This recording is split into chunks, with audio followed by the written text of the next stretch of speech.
करहा नदी के शांत तट पर बसे प्राचीन मयूरेश्वर गणपति मंदिर में आरती की लौती है। शंख और घंटियों की ध्वनि गूंजती है।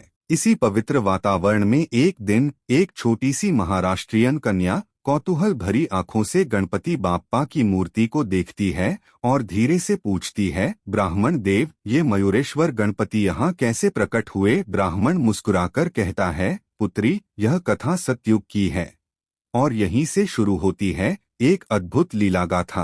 सतयुग में एक राजा ने संतान की इच्छा से हिमालय में कठोर तपस्या की। भगवान शिव प्रसन्न हुए, वर दिया, तुम्हें एक पराक्रमी पुत्र मिलेगा, पर साथ में यह अमृत भरा कलश भी। जब तक यह कलश सुरक्षित है, तुम्हारा पुत्र अजय रहेगा। इसका नाश ही उसकी मृत्यु का कारण होगा। समय बीता, पुत्र जन्मा, वही आगे चलकर सिंधुरासुर कहलाया। जब युवक हुआ और उसे अमृत कलश का रहस्य पता चला, तो उसके भीतर दया नहीं, अहंकार जाग उठा।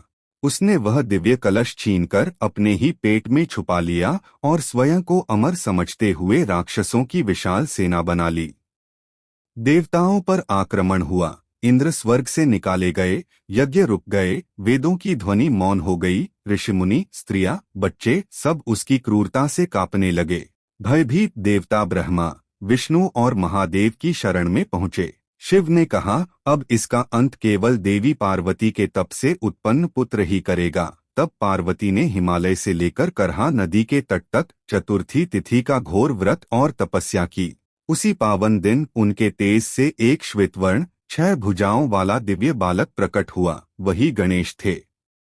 शिव ने आशीर्वाद दिया, इस रूप में तुम मयूरेश्वर कहलाओगे और सिंधुरासुर का अंत करोगे। देवताओं ने अपने अपने अस्त्र शस्त्र उन्हें समर्पित किए। शिव से पाश और अंकुश, विष्णु से चक्र, अन्य देवों से विविध दिव्य शस्त्र।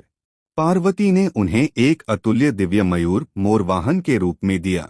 मयूरेश्वर मोर पर आरूढ़ होकर रणभूमि में उतरे, असुर सेनापतियों का संहार किया। कभी पर्वत उठाकर, कभी अग्नि वर्षा से, कभी केवल अपने एक दांत से दैत्यों को परास्त किया।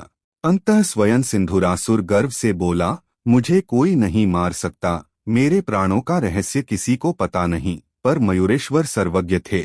उन्होंने पहले उसका रथ, सेना, अस्त्र शस्त्र सब नष्ट किए, फिर चक्र से उसके पेट में छुपा अमृत कलश चूर चूर कर दिया। जैसे ही कलश टूटा, सिंधु निर्बल हो गया। मयूरेश्वर ने अपने परशु से उसका शीश काटकर उसका अंत कर दिया। छोटी कन्या श्रद्धा से मयूरेश्वर की मूर्ति और पास विराजे मूसक तथा मोर दोनों को देखती है।